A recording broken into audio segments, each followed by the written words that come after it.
we are attracting blessing. Amen? Kaya sabi mo sa katabi mo, attractive ako. Okay, hindi sa kung sino-sinong attraction, ha? Okay, praise God. Okay, so, okay, pwede na pala, no? Ayun, praise God. Okay. Okay, hindi iba-iba. Okay. So, purihin ng Diyos, we've been talking about a lot about the Holy Spirit. Alam niyo ba paano po ba natin ma-check kung ang church ay sa Panginoon? The presence of the Holy Spirit. Kasi po kung wala pong presensya ang Panginoon, this is only a social club. Di ba? Para lamang tayong nagmi-meeting-meeting, kung ano-anong mga pinaggagawa natin dito, pero wala naman po ang banal na Santong Spirit. Ang Holy Spirit, parang baliwala po ang lahat po ng ating po mga ginagawa. Kaya po, it's very important, when you are going to the church, you have to check, nandito ba ang Espiritu ng Panginoon o wala? Kasi po, kung wala ang Espiritu ng Panginoon, ang Espiritu ng Diyos, baka naman ibang Espiritu po yung nananahan po doon. Okay ba ba yan? Okay, nandiyan po ba kayo? Okay, natutuwa po ko dahil kahit na medyo alanganin ang panahon, ay naririto kayo. Okay, hindi kayo natulog. Okay? Sabihin mo, merong malaking parating sa buhay mo ngayong araw na to.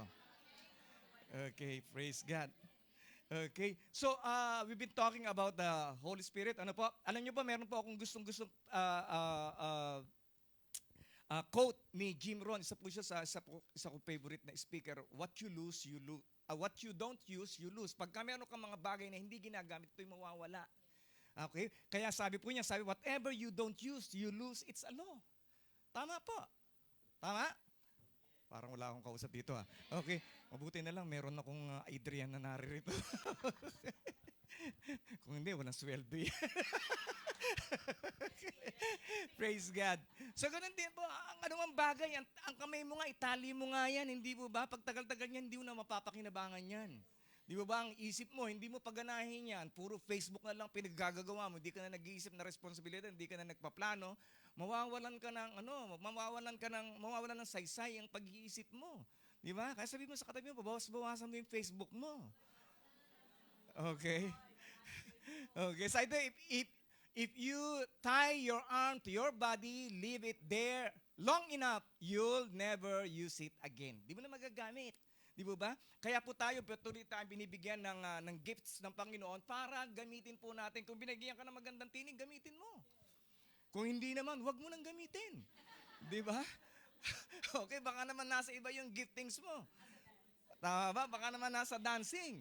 Okay? So, ganun po ang pagbibigay po ng gifts sa atin po ng Panginoon. At sabi ito, ambition unused declines, nawawala pagka yung ambition mo dati na umasenso ang buhay mo, nagkaroon ka lang na setbacks, ay ayaw mo na. Di ba? Hindi na ako magtatrabaho. Total, ganun din naman. Kakain ka rin. Matutulog ka rin. Di ba? Parang pare-parehas lang. So, ibig sabihin, it declines. So, wag po natin aalisin yung ating po mga dreams, yung ambition. Galing po sa Panginoon yan. Di ba? And then, strong feelings, unused, diminishes. Kaya ibig sabihin, kung meron kang gustong baguhin habit, ay, magda-diet na ako.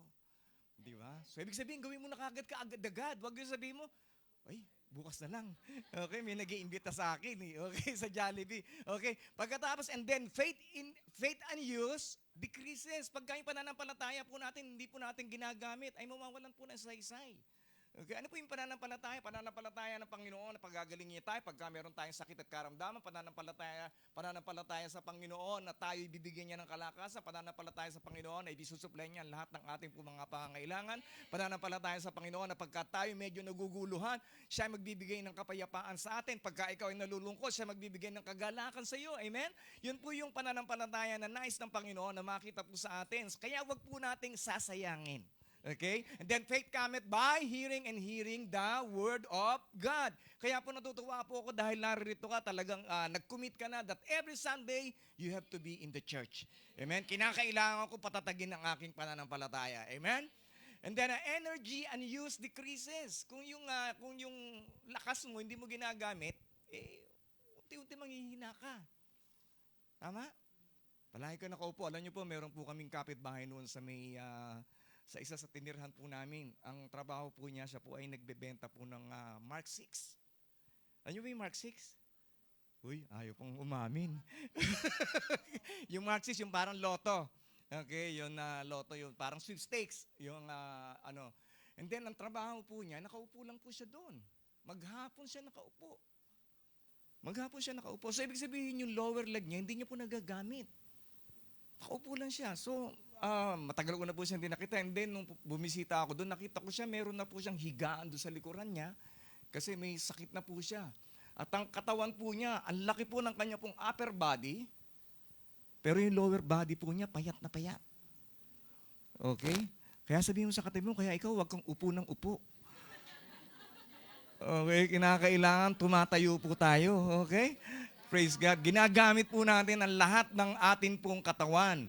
Okay? Sabi ito, if you don't use today, it's lost. Kaya wag po natin sayangin. Amen? Lahat po ng mga regalo ng Diyos sa atin po ay atin pong gamitin.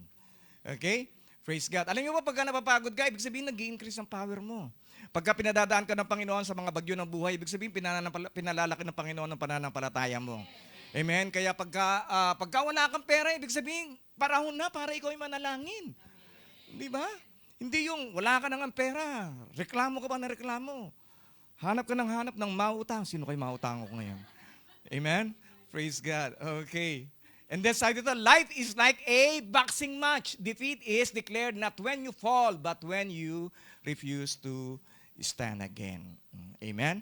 Kaya hindi pa tayo talunan. Kung meron man tayong mga pagsubok na pinagdaraanan, tayo lang tayo. Di ba? Isang buwan ka ng NPL, tayo lang. Atin ka ng hope, di ba? 2 buwan na, atin ka rin ng hope. Bangon lang ng bangon, wag tayong titigil. Okay? Hallelujah. Masayang-masaya pa si Paulo. Okay? Praise God. Blessed na blessed ako sa batang ito. Isipin nyo, hindi po siya nagkukulang, ha? At sabi ko, di si mama mo nagbabayad ng upa mo sa bahay. Hindi po, pastor, ako po yun. Dahil marami po akong naipon noon.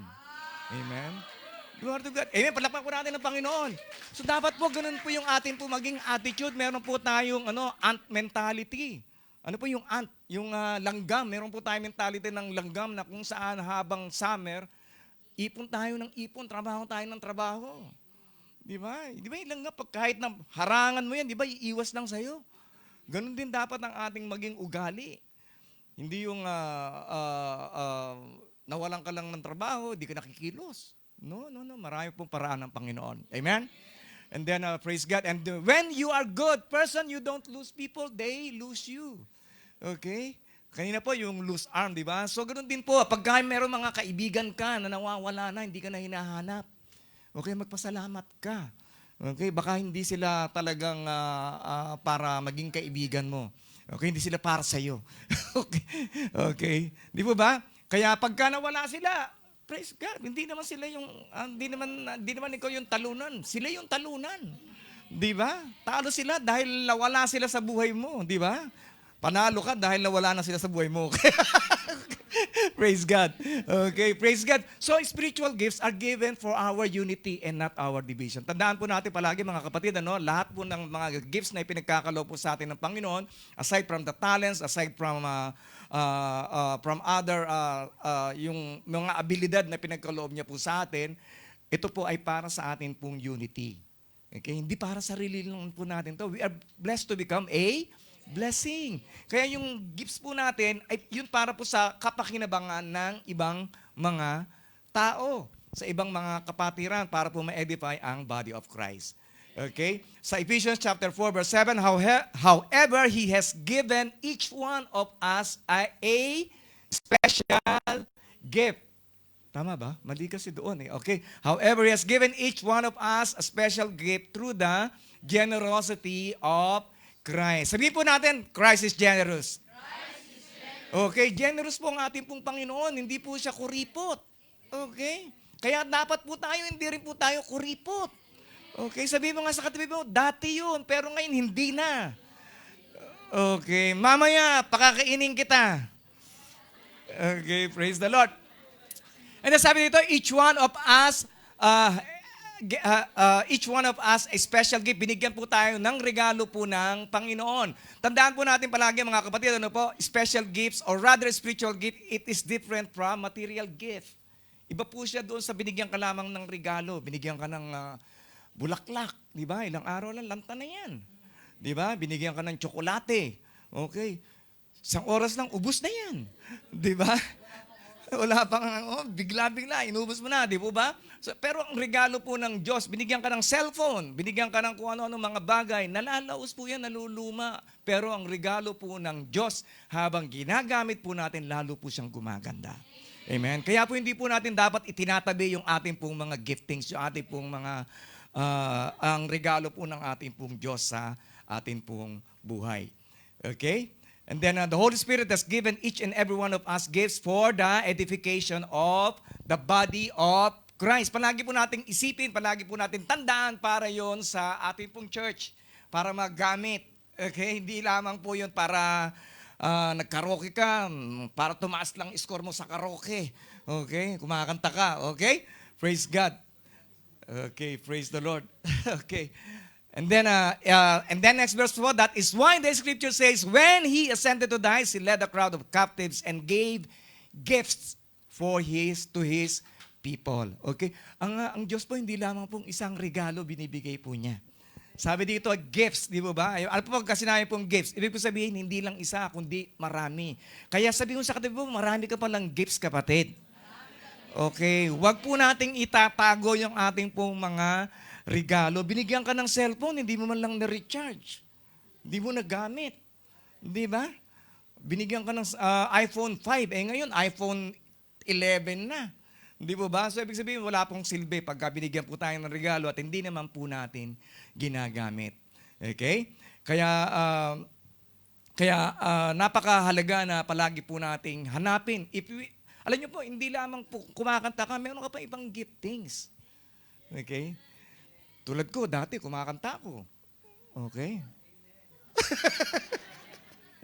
Okay? Marunong din ako sumayaw. Okay? So, ibig sabihin, marami pong gifting sa Panginoon. And then, recently, nalaman ko, marunong din pala ako gumawa ng PowerPoint. O, di ba? Mag-research. And then, of course, ibig po sabihin, marami pong giftings na binibigay po sa atin ng Panginoon. You just need to discover it. Hanapin po natin. Okay? Praise God. Kung akala mo marunong kang kumanta, di ba? Napasama ka dito, hinihinaan naman yung volume ng mic mo. So, ibig sabihin, siguro hindi ka para doon, di ba? Okay, kung nagsasayaw ka, di ba? Pero nakikita mo sa camera, pag pinanood mo yung review, parang wala ako doon Okay, hindi pala inalis ka pala sa focus. So, ibig sabihin, baka naman hindi ka doon. Okay? Praise God. Kung nag-a-usher ka naman at nakita mo, hindi na bumabalik yung mga newcomer. Di ba? Pag nakamayan mo, baka naman hindi ka doon. Okay? So, ibig sabihin, anuhin po natin, ayusin po natin, hanapin po natin yung giftings po natin sa Panginoon. Okay? Praise the Lord. And then, Ephesians 4:9, notice that it says, He ascended. This clearly means that Christ is descended to our lowly world. Ano po yung lowly world? Yun po yung sinasabi po nila. Hell. Sabi po nila, iba, Hades. Yung lugar po ng mga patay. Ngayon ang tanong, bakit po ba bumaba ang Panginoon doon sa lowly world? Bakit kaya bumaba ang Panginoon? To cancel your reservation. Di ba? Kasi lahat tayo papunta doon Di ba? To cancel our names there. Di ba? Binura niya na yung pangalan natin doon, isinulat niya na doon sa aklat ng buhay sa kalangitan. Amen? Hallelujah. Kaya po siya pumunta doon. Praise God. And then Ephesians 4:10, and the same one who descended is the one who ascended higher than all the heavens so that He might fill the entire universe with Himself. Alam niyo po, nalulungkot po ako doon sa mga tumatawag na yung universe daw nagbigay sa kanila ng kanilang gift. Di ba? Yung parang worship nila yung universe. But the one pero yung Diyos na sinasamba natin ay mas malaki pa doon sa universe. Amen? Dahil ang Diyos natin ang gumawa ng universe. Amen? Hallelujah. And then, now these are the gifts Christ gave to the church. The apostles, the prophets, the evangelists, the pastors, and the teachers. Kaya po napakahalaga. Sa church, we should have an apostle. Okay? We should have a prophet. We should have an evangelist, we should have sino po yung evangelist? Ang evangelist po, hindi po yung tao na gifted lamang po siya to evangelize, The evangelists are you. Kayo yung mga evangelist. Okay? Yung mga evangelista, ibig sabihin, nagpapahayag po sila ng marunong kang mag-invite ng kaibigan mo, marunong kang ngumiti sa tao, you are an evangelist.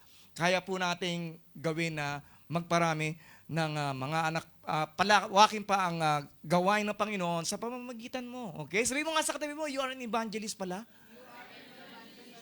Okay, praise God. Sabi dito, and the pastors and teachers. Ngayon tinitingnan ko yung mga roles, yung mga job responsibility ng bawat isa, yung apostle, yung prophet, yung evangelist. Pero nakita ko parang lugi yata yung pastor. Kasi ang dami po niyang role na gagawin. Ano po yung kinakailangan po niyang gawin? To feed the sheep. Tulad po na sabi ng ating Panginoong Jesus kay Peter, di ba? If you love me, feed my sheep. Sheep, kayo po yun. Parang ano po yun, inhalin tulad po kayo sa mga tupa. Okay? Hindi po black sheep, ha? Okay, kung black sheep kayo, palagi po kayong papaluin. Okay, praise God, wala na pong black sheep sa lugar nito. Then feeds the sheep and then guides the sheep to the pasture. Ibig sabihin, ang pastor po, siya po yung nagdadala para po sa ng kakainin. Ano po yung kakainin? Of course, our spiritual food. Yung ating pong pagkain, yung salita po ng Diyos, yun po yung ating po pagkain. Yun po yung hinahanap palagi ni pastor para ipakain sa inyo. Ano kaya yung magandang pakain? Okay? Hallelujah. Pagka physical food, madali lang mag-isip eh. Okay, pagka may hope, di ba madali lang mag-isip? Jollibee. Okay, bili ka na lang ng Jollibee. Pero when it comes to spiritual food, it's a challenge. Okay, hindi po madali. Okay? Kaya nga po nung mabalitaan ko na parang may bagyo ngayon, yung human nature ko parang natutuwa. Parang makakapag-day off yata ako ngayon. Okay. Pero yung Espiritu ng Diyos nagsasabi, kala mo lang yun. Okay. Dahil patitigilin ko yung bagyo. Amen? Amen. Palakpak ng Panginoon. Praise God. Ano pa po ang trabaho ng pastor? To seek and save the sheep. Yung mga nawawala pong mga tupa. Okay? And who get lost. Actually, naligaw po sila. Hindi po sila nawala. Naligaw lang. Merong iba talaga, ayaw na eh. Di po ba? Ibig sabihin talagang tinuring nila yung sarili nila na nawala. Ayoko na dyan. Okay? And then to protect the sheep. Paano po protektahan yung mga sheep? Siyempre, sabihan ko sa inyo kung ano po yung mali at kung ano yung tama na dapat ninyong gawin. Okay? Kasi I'm accountable. Accountable po ako sa bawat po sa inyo. Okay? Kaya nga po, it's my desire that for you also to pray for me. Na ipanalangin din ninyo ako dahil once na nagkamali si pastor, mali na lahat ang tatahakin po natin. Kaya napakahalaga that you should always be praying for me. Sabi mo nga sa katabi mo, panalangin natin palagi si pastor. Okay, wag nyo na ipanalangin na magkabuhok pa ako, okay na ako. Sabi nung anak ko, mas gwapo raw ako ng ganito lang ang aking buhok. Praise the Lord. And then he rewards the sheep, and then keep the sheep and separate from the goats. Samantalang ang teacher, tagapagturo, di po ba? Kaya po, pagka ako po tumatayo dito, it's different. I don't know kung ano po yung pakiramdam. Bakit kaya ganun yung pakiramdam? Na pagka Friday, at saka mga cell group, okay lang, parang komportable ka lang when you are teaching. But when you are preaching, pare-pareho naman yung mukha ninyo, di po ba? Pero something like, parang nakakakaba. Parang merong battle. Amen? Hallelujah. Prayers, babad sa prayer, babad ka sa pag-aaral, pero meron pa rin talagang takot ka ba? So anong ibig sabihin nun? Ibig sabihin nun ay nais ng Diyos na huwag akong dumepende sa sarili kong lakas, na huwag akong dumepende sa sarili kong karunungan, na kundi dumepende lamang ako sa banal na santong Espiritu ng Diyos. Amen? Hallelujah. Kaya palakpakan natin, Panginoon. Praise the Lord. And then, alam niyo po, there's a story about Gehazi. Okay? Nais ko lamang pong i-share yung story ni Gehazi. Si Gehazi po, hindi po Gahasa, Gehazi. Okay? Okay, si Gehazi po, siya po ay alalay po ni Elisha, na isa pong propeta na kung saan ay gumagawa po ng milagro. So just imagine, napaka-bless mo, di ba? Dahil ikaw ay kasama ng miracle worker. Di ba? Lahat ng mga bagay na hindi nasasaksihan ng ibang tao, nasasaksihan mo. Di ba? Hindi ka naman magugutom, hindi ka naman magkukunang. Pero ang nangyari, meron pong pagkakataon na meron silang napagaling na si Naaman. Si Naaman po, isa po siyang mayaman, isa po siyang general ng mga sundalo at marami po siyang ketong. Okay? Alam niyo ba yung ketong? Wow, in English nyo lang eh. Okay. Oh, leprosy. Okay, yung ketong po, yun po yung tumutubo sa ating pong balat na hindi po maganda, na makati, na kung saan ay nagiging dahilan para matanggal yung ating tenga, matanggal yung ating matangga, matanggal yung ating mga daliri. Okay, ibig sabihin, yung ganoon po katindi yung sakit na leprosy. Pero meron pong nag-advise sa kanya, isa pong Jewish girl, okay, domestic helper during that time. Isa po siyang Hudyo na nagbigay po ng payo.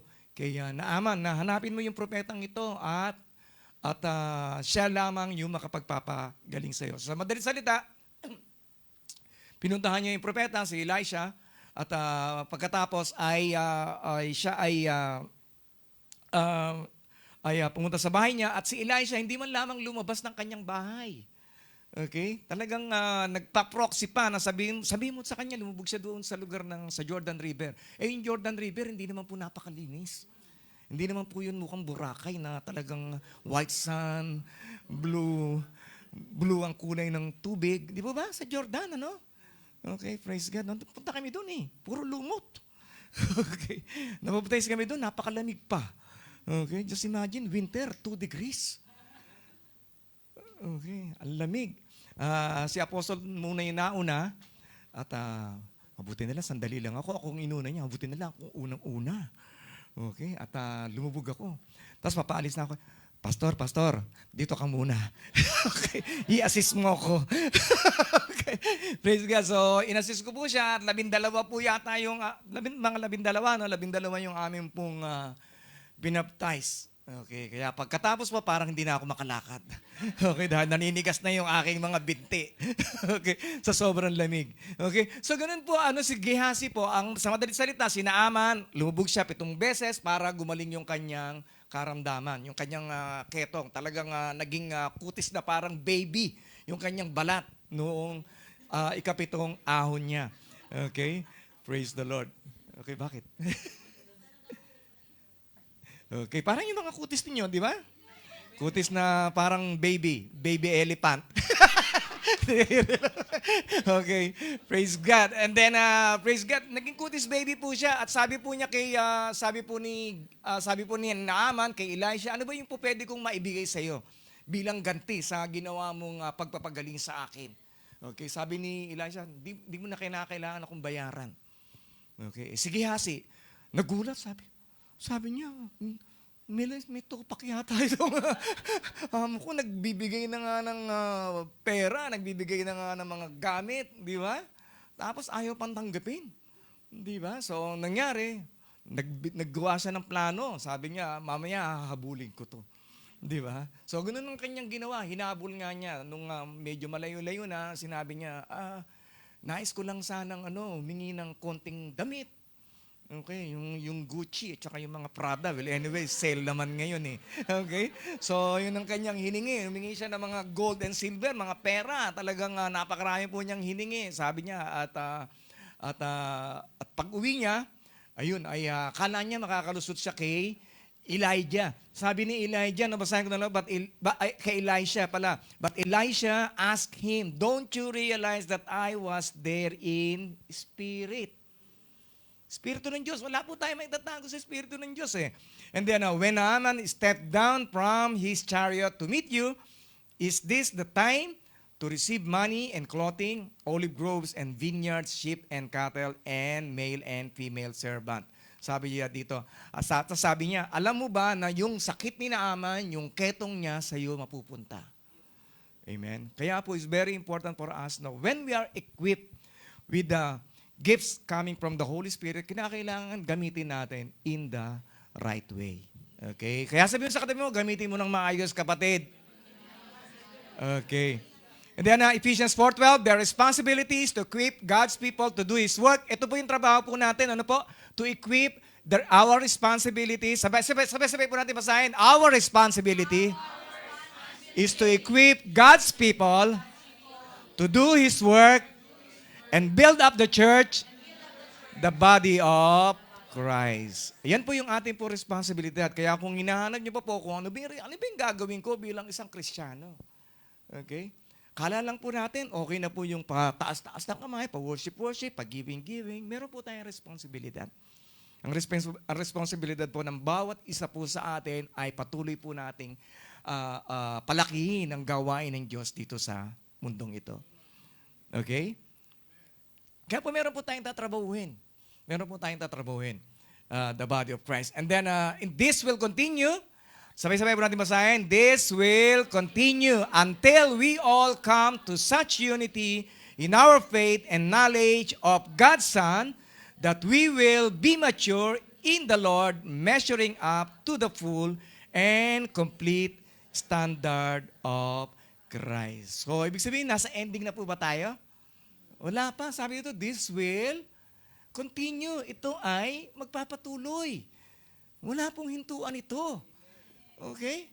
Pinasok mo na yung buhay Kristiyano, wala nang atrasan. Okay, sabi mo sa katabi, wala nang atrasan. Di ba?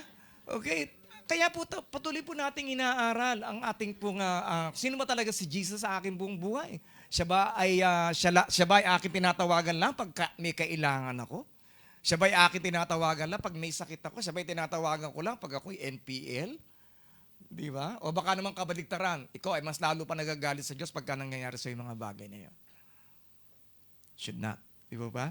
Dapat kilalanin po natin siya of who He is. Di ba? Na siya yung nagbe-bless, siya rin po yung pumapalo po sa atin pagka tayo nagkakamali. God is a God of mercy. Tandaan po natin, but He is also a God of judgment. Okay? Hindi po tayo makakaligtas sa mga consequences pagka meron po tayong ginagawang hindi tama, hindi ayon sa kaluwalhatian ng Diyos. Okay? Kaya sabihin mo sa kanya, magpakabaita tayo talaga. Okay.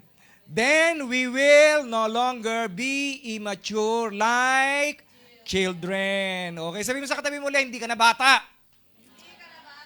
Okay, we won't be tossed and blown. Of course, pera kay Kim. Bata pa si Kim. Okay? Exemption. Tossed and blown about by every wind of teaching. We will not be influenced when people try to trick us with lies. So clever, they sound like the truth. Okay? Kaya po napakahalaga that we should be deep in our study about the Word of God. Kaya po, nagsimula, sino na po nag-start po ng devotion nila? Amen. Hallelujah. Praise God. Amen. It's very important for us to go deeper in the Word. Okay, na-bless nga ako doon sa nag-send na ng si Abby, nag-send na siya, no? Praise God. Na masyado siya excited. Hindi niya na mahintay na maging mag-Miyerkules, yung teacher na mag-check, sila niya na. Pero nakaka-bless. Amen? Nakakatuwa dahil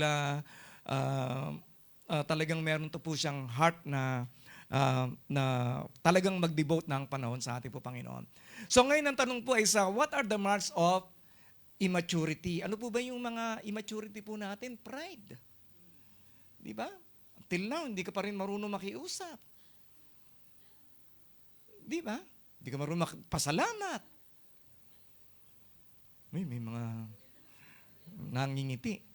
Okay? And then rejection of counsel. Ibig po sabihin, magaling ka na magtama, pero ayaw mo nang magpatama. Di ba? Tama po? Okay, praise God. Ano pa po? And then, tactlessness. Ibig sabihin, yung tactlessness, ano pa yung magandang tactlessness? Yung walang,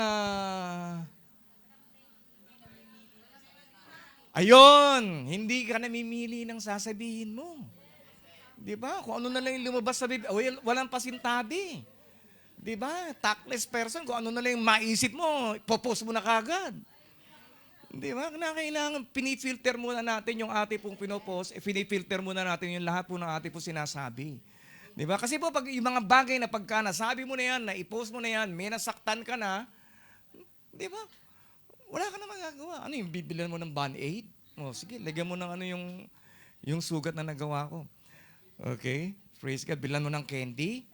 No, kaya we should be very careful about our words. Ang words po natin po pwede pong makapag-lift up o pwede rin po makapag-down. Okay? Ang words po natin po pwede po makapag-encourage, pwede rin po makapag-discourage. Okay? Ang words po natin, sabi nga po, tongue has the power of life and death. Nakamamatay po yung atin pong sinasabi. Di ba? Kaya we must be very careful about our word. Ano pa po? Immature person, lack of respect. Hindi po marunong magrespeto. Kaya po, in this church, we respect everyone. Nire-respeto po natin ang bawat isa. Okay po ba yan? Okay, and then weakness of character. Kaya po patuloy po nating binabago ang ating pong pag-isip. Ano pong reason bakit po ba natin palaging nagde-declare na ako ay mabait, pabait na pabait? Di ba? Payaman ng payaman. Para mas lalo po tayong bumait, di ba? Bakit po natin palagi binabanggit, hindi na ako magseselos, hindi na ako maiinggit. Di ba? Kasi envy rots the bone, di ba? Yung inggit, talagang nakakarayuma yan.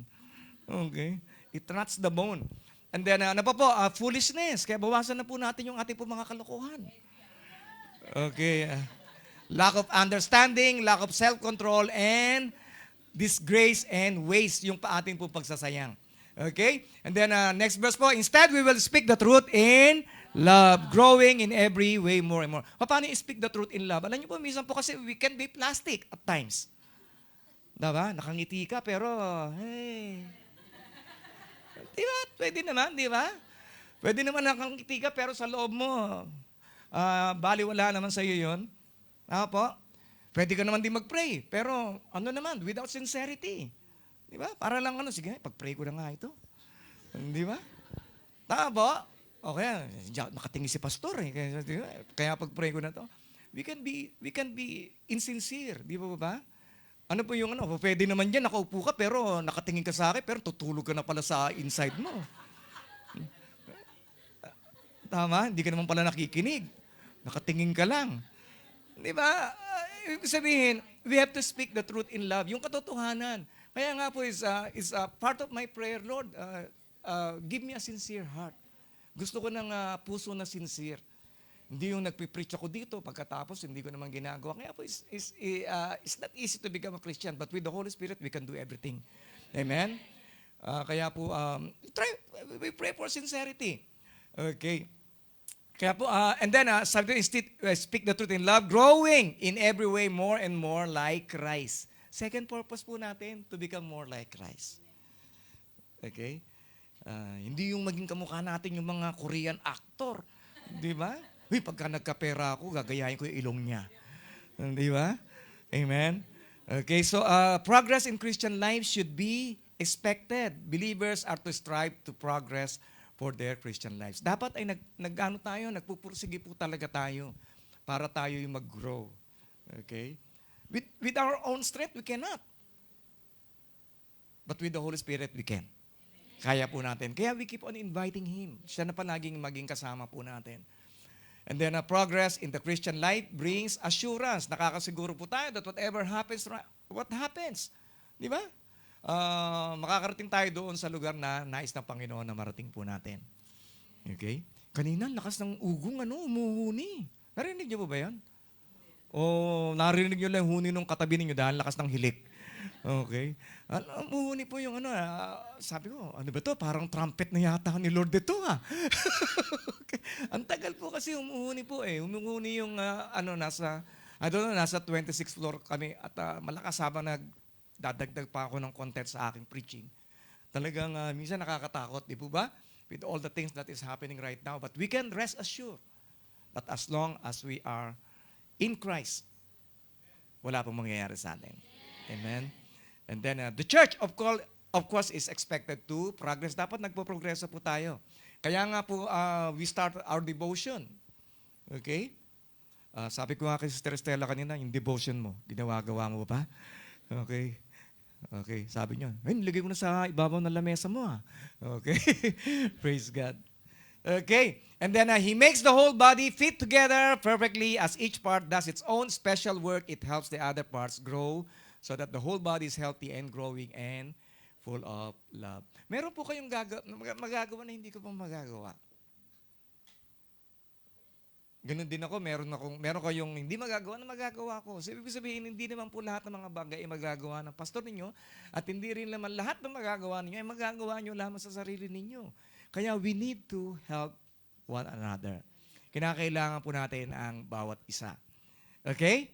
Kaya kasi kung mag-isa ka lang, wala ka mararating kung mag-isa ka lang.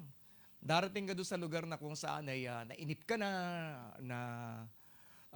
empty na yung buhay mo, hindi mo na malaman dahil wala namang nagtuturo sa iyo. Kaya it's very important for us to be always united. Okay? Po, pwede ba naman yung kamay mo nakahiwalay sa katawan mo? Hindi, di ba ba? Alam ko yung iba, yung kanilang tenga, minsan nakahiwalay. Okay? Nilalagay nila doon sa isang kwarto. Okay, para... Ano po? Okay, praise God. Okay, then our spiritual gift is priceless. Bakit po? Bakit po priceless yung ating pong ang ating pong spiritual gift? Ang spiritual gift po kasi natin ay kasi po doon sa ginawa ng ating Panginoong Jesucristo. Sa in 1 Corinthians 16, ano po? Don't you realize that your body is the temple of the Holy Spirit who lives in you and was given to you by God. Sino po nagbigay ng buhay ninyo? Sino po nagbigay ng katawan ninyo? Diyos. So, ibig sabihin, hindi po natin pag-aari ang katawan po natin. Ito po ay pag-aari po ng Diyos. Amen? Hallelujah. At ang katawan po natin, ito po ang templo ng banal na Santong Espiritu. Kaya po hindi po pinagbabawal ang paninigarilyo. Actually, hindi po pinagbabawal ang pag-inom.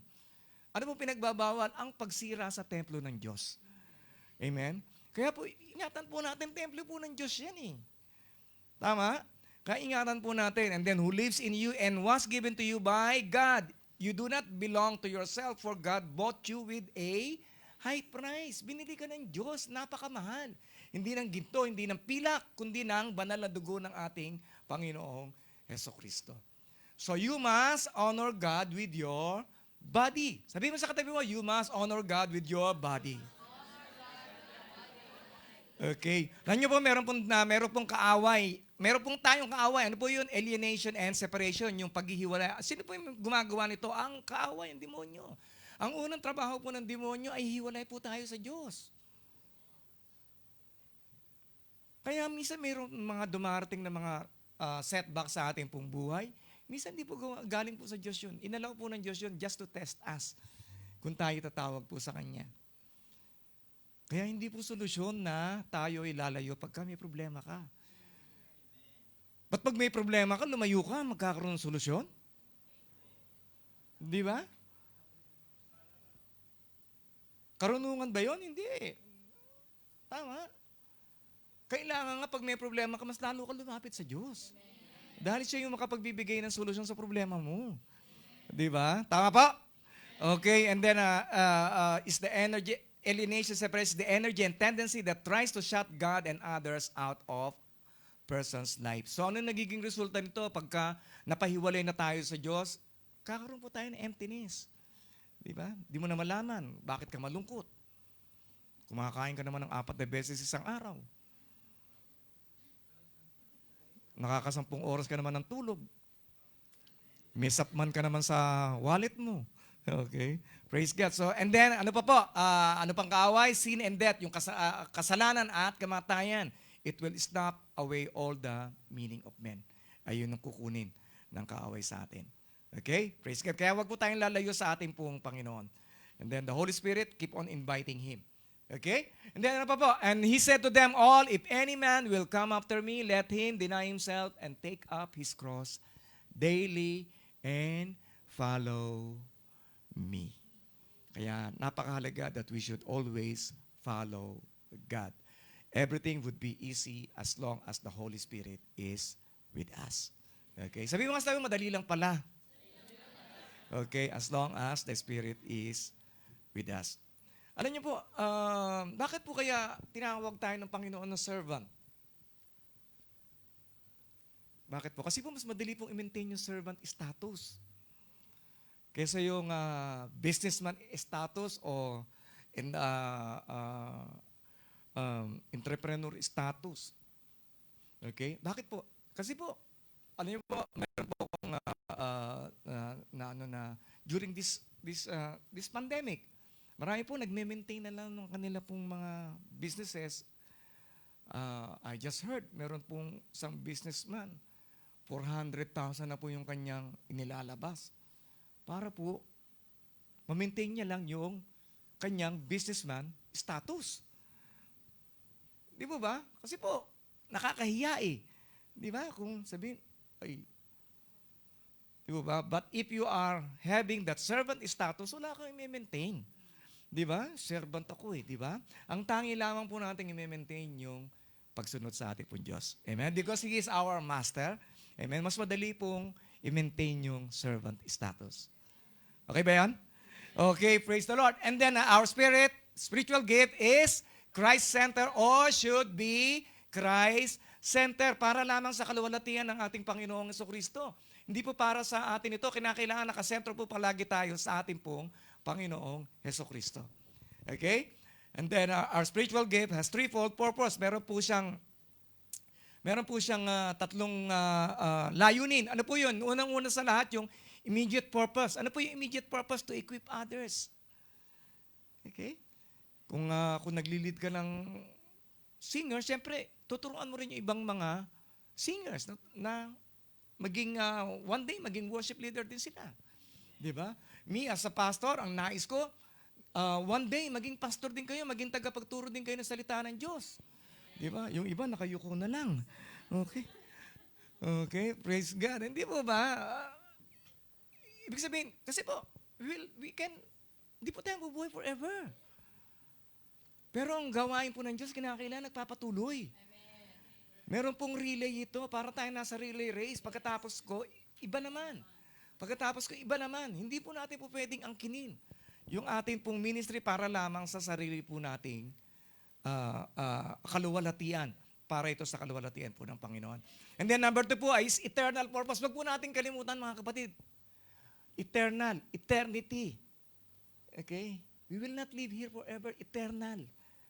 Ibig sabihin eternal, wala na po tayo dito sa mundong ito, yung meron po tayong eternal purpose. Ano po yung eternal purpose? To become mature person like Christ. Yun po yung ating pong goal, to become more and more like Jesus. And then for personal purpose, to no longer be as children. Para hindi na po tayo maging parang bata na lahat na lang ng katuruan, sinasaga po natin, hindi na po natin pinifilter.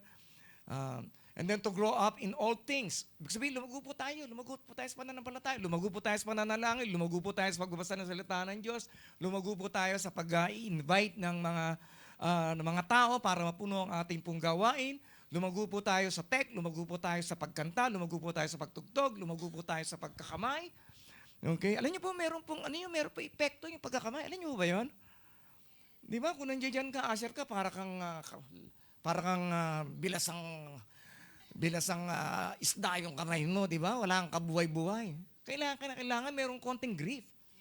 Hindi naman masikip na para vice grip naman yung kamay mo, di ba? Naipit na yung kamay ng tao. Di ba? Di ba? So it's very important for us na malaman natin purpose. Ano pa po? Personal purpose to no longer be as children, to grow up in all things, and to do one's part in building up the church. So meron po tayong bahagi. Okay? Kung hindi ka nakakatayo dito, you can invite friends. Di ba? Umari mong i-share yung atin pong service para po, and then maybe next time they can help us. We can invite them. Okay? And then, alam nyo po, meron po lang ako isi-share. Dito na po magtatapos. Can I invite Jay? Alam nyo po, ang pangalan po niya is Candace Whitcomb. Sino po si Candace Whitcomb? Si Candace Whitcomb, siya po ay isa po siyang singer. Soprano po ang kanya pong tono, ang kanya pong boses. Kailangan po sa church ang kanya pong awitin. Pero medyo tumanda na po siya at ang nangyari ay nag-crack na po yung kanya pong boses. So, ibig sabihin, hindi na po siya nakakakanta katulad noong dati. So, sa madalit salita, sinabihan na po siya na hindi na namin kailangan ng service mo at kumuha na sila ng panibago. So, si Candace Whitcomb talagang masama ang kanyang loob, parang hindi niya matanggap na wala na siya sa church. Kasi ang problema po natin, pagka hindi po nakaalay kay Kristo, yung atin pong ginagawa, nangyayari parang yung matindi po yung dagok po sa atin. Pero lahat po ng ating pong ginagawa ay para po sa ating po Panginoon, kahit ano po mangyari. Hindi po tayo mainggit, hindi po tayo magsiselos, hindi po tayo malulungkot. Amen? Kaya po, isa nga po sa one of the Christian virtue na pagka nakikita mo nagsasucceed ang kapatid mo, dapat matuwa ka. Pag nalulungkot, dapat makilungkot din tayo. Amen. Kaya po, and then pagkatapos po nun, siya po yung umalis na, and then nakakuha na po ng panibagong soprano, yung church. Siya, nakatira lamang po siya sa kabila. Malapit lang po ng kanya pong bahay, kapit-bahay niya lamang po yung church. So, yung Sunday, habang nagsa-service, kumakanta na po yung bagong hinire nila na soprano, na singer. Tugtog din siya ng kanyang piano. At siya rin ay kumanta. Sinabayan niya. Ibig sabihin, dinidistract niya po yung gawain ng Diyos. Kaya, mga kapatid, whatever happens sa ating pong buhay, maaring maramdaman mo that you are useless anymore. But in the sight of God, you are still useful. Hindi mawawala ng kabuluhan ang mga bagay na ginagawa mo sa ating Panginoon. Amen? Kaya, praise God. If we are to see the value of our gifts, kung nakikita po natin yung kahalagahan ng ating pong regalo, di ba nakakalungkot, di ba? Di ka lang na-i-assign, umalis ka na. Di ba? Hindi po yung trabaho ng isang mature na Christian. Kung nakikita po natin talaga yung value ng ating gifts, sa body, talagang kailangan, body, then we must be willing to accept that the Holy Spirit has acted with infinite wisdom to set people apart in different fellowships to aid the unity. Sabihin, hindi lahat magagawa eh. Meron lang pong inassign na trabaho ang banal na Santong Espiritu sa bawat sa puso atin. Para sa ating pong growth, para po sa pangkahalahatan ng ating pong regalo. Amen? Hallelujah. Kaya today, I just like to invite you all. Tayo po tayong lahat. Let's seek our heart. Hanapin po natin ang ating pong puso. Ano pa ba yung mga gifts na hindi ko naiaalay sa aking Panginoon? Am I holding something back? Meron pa ba akong pinipigilan? All of us, pwede po tayo magsilbi sa Diyos. Maaaring hindi ka maging singer, maging dancer, maging IT, maging usher. Brothers and sisters in Christ, hindi po nauubos ang gawain sa Panginoon. You can fix a chair. Maaaring taga-encourage ka lang ng tatabi sa'yo. Tanungin mo ang pangalan niya.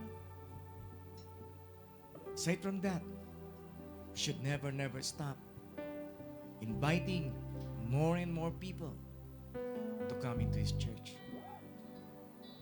Hindi dahil sa galing ka. It's not by might nor by power, but by the Spirit alone that we can do the work of the ministry with the help of the Holy Spirit.